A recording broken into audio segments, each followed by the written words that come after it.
Благословен и прославен си ти, свети Атанаси, велики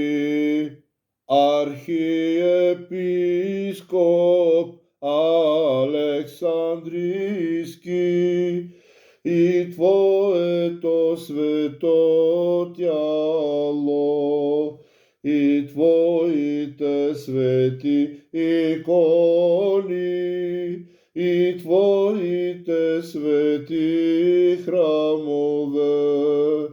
и Твоите свети монастири, и Твојата света памет, всякога сега